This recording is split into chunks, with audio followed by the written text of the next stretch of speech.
PM Modi की वजह से विपक्ष को झटके पर झटका लग रहा है। विपक्ष की लाख कोशिश के बाद भी पीएम मोदी का जलवा कम नहीं हो रहा है, बल्कि पीएम मोदी के साथ और भी लोग जुड़ते जा रहे हैं। हाल ही में एक रिपोर्ट आई थी जिसमें कहा गया था कि पिछले एक महीने में 7 लाख से ज्यादा लोग पीएम मोदी के साथ सोशल मीडिया पर जुड़े हैं। कुल मिलाकर देखें तो विपक्षी गठबंधन का मोदी के सामने टिकना असंभव जैसा है। जो सर्वे आ रहा है उसमें भी दिख रहा है कि मोदी तीसरी बार प्रधानमंत्री बनने जा रहे हैं। विपक्षी गठबंधन हर मोर्चे पर फेल होता जा रहा है। आम आदमी पार्टी के मुखिया और दिल्ली के सीएम अरविंद केजरीवाल जो सोचकर विपक्षी गठबंधन में शामिल हुए थे, उस पर पानी फिरता दिख रहा है। केजरीवाल ने सोचा था कि विपक्ष के साथ मिलकर वो मोदी को टक्कर दे देंगे, लेकिन अब अपनी हार देख केजरीवाल झल्ला गए हैं। इस खबर में बताएंगे आपको डिटेल में कि कैसे पीएम मोदी ने केजरीवाल का खेल कर दिया है खराब, और कैसे विपक्षी गठबंधन की नींद उड़ गई है, और कैसे विपक्ष बैकफुट पर आ गया है। यह भी बताएंगे आपको। बने रहिए अंत तक और देखिए हमारी ये खास रिपोर्ट। देश में गठबंधन बना 2024 लोकसभा चुनाव के लिए। नाम रखा गया इंडिया, जिसके बाद विपक्षी एकता खुशी के मारे फूली नहीं समा रही। उन्हें लग रहा है कि अब इस गठबंधन के सामने कोई भी चुनौती पेश करने वाला नहीं है। लेकिन विपक्ष की सोच पर बीजेपी ने अपनी रणनीति से पानी फेर दिया और विपक्ष को उसी की कमी से घेरने का मन भी बना लिया है। बीजेपी जानती है कि विपक्ष की पार्टी के बीच कई सारे विरोधाभास हैं। बीजेपी उन्हीं के आपसी मतभेद का फायदा उठाकर घेरने का मास्टर प्लान बना दिया है। क्या है खबर, बताते हैं आपको। विपक्षी दलों की ओर से गठबंधन का नाम INDIA यानी इंडिया रखने पर बीजेपी ने लगातार सवाल खड़े किए। खबरों के मुताबिक बीजेपी ने अब इस विपक्षी गठबंधन को यूपीए नाम से ही पुकारने का फैसला किया है। बीजेपी नेताओं का कहना है कि विपक्ष इंडिया के जरिए जनता के सामने अपनी साफ छवि पेश करने की कोशिश में है। एनडीटीवी की रिपोर्ट के अनुसार सूत्रों ने बताया कि बीजेपी विपक्षी दलों को बेनकाब करना जारी रखेगी और उन्हें उनके पुराने नाम से ही संबोधित किया जाएगा, ताकि जनता के बीच उन्हें एक्सपोज किया जा सके। ये वही लोग हैं जिनके सिर्फ नाम बदल कर आ गए हैं और जनता को बेवकूफ ना बनाएं। दरअसल 18 जुलाई को बेंगलुरु में 26 विपक्षी दलों ने अपने गठबंधन का नाम INDIA रखने का फैसला किया, जिसका full form India national developmental inclusive alliance है। बीजेपी नेता शुरू से ही इस नाम का विरोध करते रहे हैं। बीजेपी का दावा है कि नई ब्रांडिंग इसीलिए की गई ताकि विपक्ष के अतीत के कई घोटालों को छिपाया जा सके।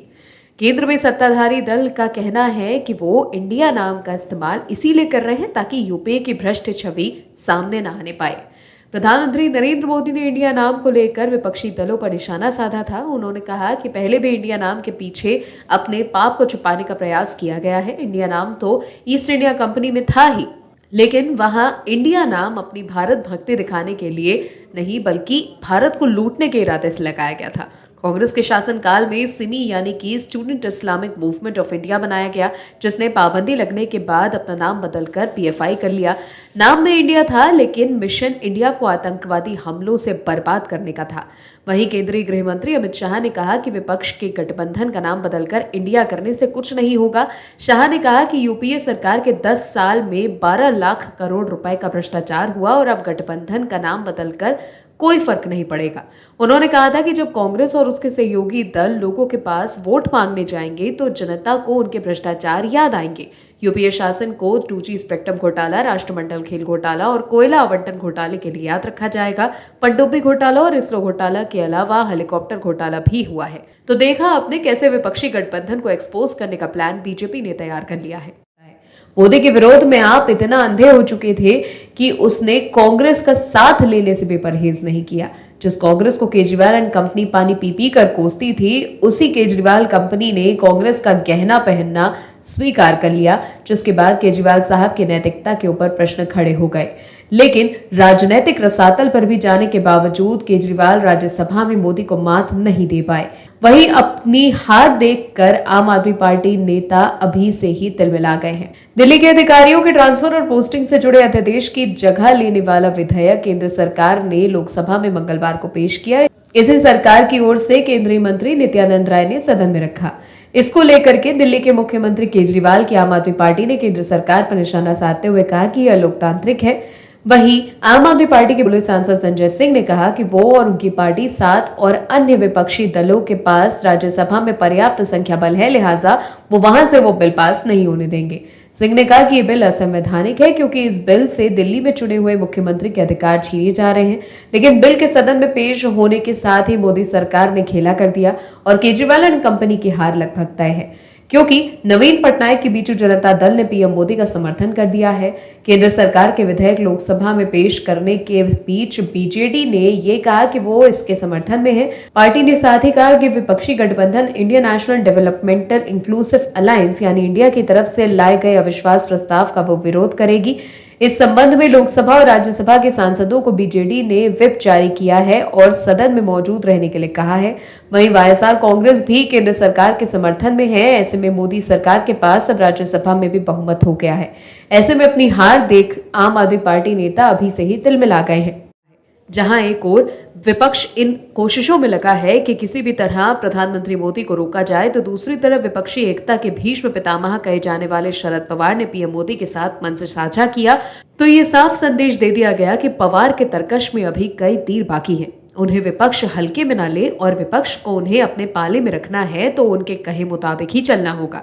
शरद पवार ने मंच साझा कर यह जता दिया कि पवार की पावर अभी भी उतनी ही है जितनी पहले थी। दरअसल पीएम नरेंद्र मोदी को पुणे में लोकमान्य तिलक अवार्ड से सम्मानित किया गया है। इस मौके पर शरद पवार भी पुणे में तिलक स्मारक ट्रस्ट के आयोजन में मौजूद रहे। लेकिन पीएम मोदी के शरद पवार से मुलाकात से विपक्षी खेमे में हड़कंप मच गया। विपक्षी गठबंधन INDIA बनने के बाद पवार का इस तरह से गर्मजोशी से पीएम मोदी से मिलना विपक्षी गठबंधन को बड़ा झटका दे गया। पीएम मोदी के साथ मंच साझा कर पवार ने कई सियासी संकेत दे दिए। शरद पवार महाविकास अघाड़ी के सहयोगी दलों को यह संदेश देने की कोशिश में है कि उनके लिए सभी दरवाजे खुले और वो अपना फैसला लेने के लिए स्वतंत्र हैं। वो सहयोगी दलों पर इस बात को मानने के लिए ज्यादा दबाव देंगे कि महाराष्ट्र के गांव की गलियों से लेकर दिल्ली की सत्ता पर बैठा सर्वोच्च व्यक्ति भी उनकी अदा का इस कदर कायल है कि उनके सामने झुककर सम्मान पाने में सम्मान महसूस कर रहा है। वहीं पीएम मोदी जब मंच पर पहुंचे तो शरद पवार से भी उन्होंने मुलाकात की। इस दौरान शरद पवार ने देर तक उनके हाथ थामे रखे। फिर जब वो आगे सुशील कुमार शिंदे से मिलने के लिए आगे बढ़े तो वो उनकी पीठ थपथपाते दिखे। यही नहीं, शरद पवार की जब बोलने की बारी आई तो उन्होंने ऐसा कोई भी तंज नहीं कसा जिसके बारे में चर्चा थी कि वो लोकतंत्र या अन्य किसी मसले पर कुछ सीख देने जैसी बात कर सकते हैं। मंच पर मुलाकात से लेकर भाषण तक में शरद पवार और नरेंद्र मोदी के बीच सौहार्द दिखा। उसे लेकर फिलहाल कयास लगाए जाने लगे हैं। इसकी वजह यह है कि भतीजे अजीत पवार की बगावत के बाद भी शरद पवार बहुत आक्रामक नहीं है। वहीं इससे पहले हाल ही में यह खबर आई थी कि शरद पवार ने भतीजे अजीत के सामने सरेंडर कर दिया है और वो भी अपने गुट के साथ एनडीए में जा सकते हैं। हालांकि इस खबर में कितनी सच्चाई है ये तो वक्त ही बताएगा, लेकिन पुणे में मोदी और पवार की केमिस्ट्री देखकर विपक्षी गठबंधन की नींद जरूर उड़ गई होगी। देश लोकसभा चुनाव के मुहाने पर खड़ा है और हर दल अपनी कोशिशों में लगा है कि किसी भी तरह से संसद तक का सफर तय किया जाए। कैसे पीएम मोदी के विजय रथ को रोका जाए, कैसे पीएम मोदी की मजबूत राजनीतिक छवि को तोड़ा जाए, कैसे पीएम मोदी को राजनीतिक पटखनी दी जाए। विपक्ष तमाम कोशिशों में लगा है लेकिन चाहकर भी कुछ नहीं कर पा रहा, क्योंकि पीएम मोदी की राष्ट्रवादी नीति के सामने सभी दल एकदम धराशाही है। पीएम मोदी का एक ही फॉर्मूला है, नेशन पहले, नंबर 1 पर। इसके आगे विपक्ष के सभी हथकंडे फेल हैं। पीएम मोदी के खिलाफ विपक्ष ने एक गठबंधन बनाया है, नाम रखा है इंडिया, लेकिन इंडिया नाम रखने के बाद भी विपक्ष का बेड़ा पार नहीं लग रहा, क्योंकि विपक्ष का इंडिया निजी स्वार्थों से परिपूर्ण है। मोदी का इंडिया सारे जहां से अच्छा है, निस्वार्थ भावना वाला है, जिसे देश की जनता भी अच्छे से जानती है। इसीलिए सभी विपक्षी दलों के एक साथ आने के बावजूद भी कई राज्य ऐसे हैं जहां अनुमान है कि सभी सीटें भाजपा के ही खाते में जाएंगी। आगामी लोकसभा चुनाव को लेकर बीजेपी के नेतृत्व वाले एनडीए और विपक्षी गठबंधन इंडिया तैयारियों में जुट गए हैं। इसके चलते सियासी हलचलें भी बढ़नी शुरू हो गई हैं। चुनाव में अब 1 साल से भी कम का समय बचा है और इसी बीच किए गए एक सर्वे में चौंकाने वाले आंकड़े सामने आए।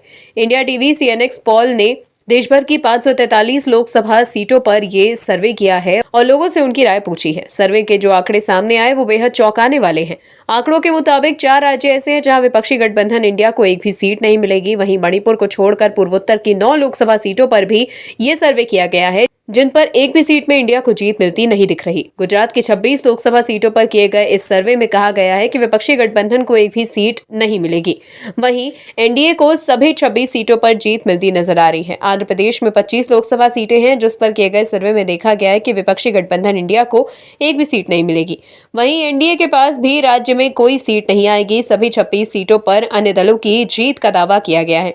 सर्वे के मुताबिक उत्तराखंड की 5 लोकसभा सीटों में से एक भी सीट पर विपक्षी गठबंधन को जीत मिलने की उम्मीद नहीं है, जबकि सभी सीटों पर एनडीए को जीत मिल सकती है। सर्वे के मुताबिक गोवा में भी विपक्षी गठबंधन इंडिया के लिए स्थिति वैसी ही है। यहां भी विपक्षी गठबंधन को एक भी सीट मिलने के आसार नजर नहीं आ रहे हैं। वहीं राज्य की दोनों लोकसभा सीटों पर एनडीए को जीत मिल सकती है। मणिपुर के अलावा बाकी पूर्वोत्तर राज्यों की 9 लोकसभा सीटों पर किए गए सर्वे के मुताबिक विपक्षी गठबंधन इंडिया की एक भी सीट की जीत की उम्मीद नहीं है। हालांकि एनडीए के पास ये सभी 9 सीटें जा सकती हैं। हाल ही में आए सभी सर्वे में ये दिख रहा है कि पीएम मोदी एक बार फिर से 2024 में तीसरी बार प्रधानमंत्री बनने जा रहे हैं। इसके अलावा और सर्वे भी सामने आए हैं, जिनमें यूपी से लेकर दिल्ली, राजस्थान, मध्य प्रदेश जैसे हिंदी पट्टी वाले राज्यों में विपक्षी गठबंधन की करारी हार हो सकती है।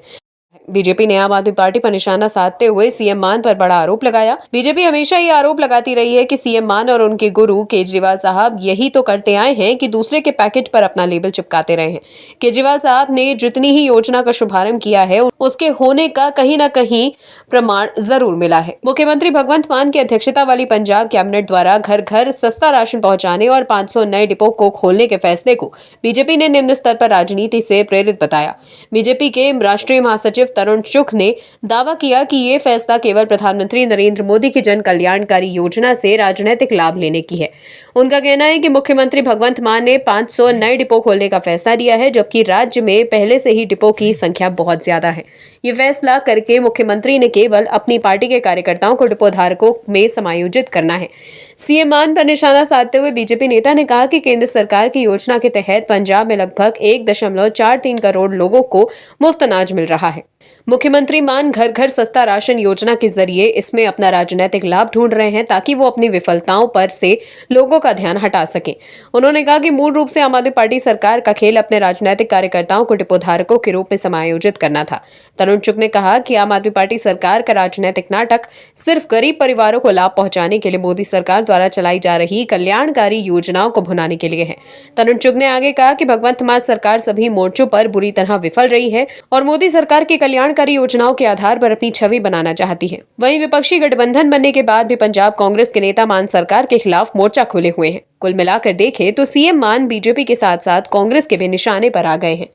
एक और लोकसभा चुनाव 2024 को लेकर आ रहे सर्वे में विपक्ष की करारी हार होती दिख रही है, तो वहीं दूसरी तरफ बीजेपी के लिए अच्छी खबर आ रही है। ममता बनर्जी के राज्य बंगाल में बीजेपी काफी मजबूती से विपक्ष की भूमिका निभा रही है और एक बार फिर लोकसभा चुनाव 2024 में बीजेपी बंगाल से अच्छी खासी सीटें निकाल सकती है। लोकसभा चुनाव अगले साल है, लेकिन बंगाल का सियासी पारा अभी से चढ़ गया है और बंगाल में टीएमसी बीजेपी के सामने मात खा गई है। कोर्ट ने टीएमसी पर अपना चाबुक चला दिया है। बंगाल हाईकोर्ट ने ममता बनर्जी की पार्टी पर कड़ा रुख अपनाते हुए कहा है कि ये ठीक नहीं है। दरअसल कलकत्ता हाईकोर्ट ने सत्तारूढ़ टीएमसी को झटका दे दिया है। कोर्ट ने पश्चिम बंगाल में बीजेपी नेताओं के घरों का घेराव करने वाले टीएमसी के 5 अगस्त के कार्यक्रम पर रोक लगा दी है।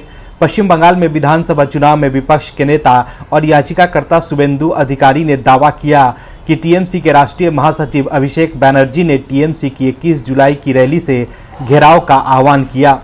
तो मुख्यमंत्री ममता बनर्जी ने उसी मंच से अपने भाषण में इस आह्वान की पुष्टि की। दरअसल टीएमसी के डायमंड हार्बर से सांसद अभिषेक बैनर्जी ने केंद्र द्वारा पश्चिम बंगाल को दे धनराशि जारी करने की मांग को लेकर सभी बीजेपी नेताओं के घरों के घेराव का आह्वान किया था। हालांकि मुख्यमंत्री ममता बनर्जी ने कहा था कि विरोध प्रदर्शन बीजेपी नेताओं के घरों से 100 मीटर दूर होना चाहिए। ये दावा करते हुए कि विरोध की कमान अभिषेक ने संभाली थी और मुख्यमंत्री ममता बनर्जी ने इसकी पुष्टि की थी।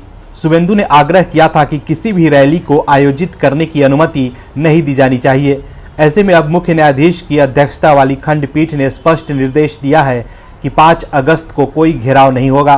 पीठ ने कहा है कि आम जनता को असुविधा पहुंचाने वाले ऐसे किसी भी विरोध प्रदर्शन, घेराव या यातायात को अवरुद्ध करने से रोका जाता है। अदालत ने उत्तरदाताओं को शुभेंदु अधिकारी की जनहित याचिका के खिलाफ अपने तर्क के समर्थन में 10 दिनों के भीतर हलफनामा दायर करने का निर्देश दिया और कहा कि मामले की 2 सप्ताह के बाद फिर से सुनवाई की जाएगी। Bureau report OMH news. और भी वीडियोस देखने के लिए चैनल को सब्सक्राइब करें और बेल आइकन को दबाएं।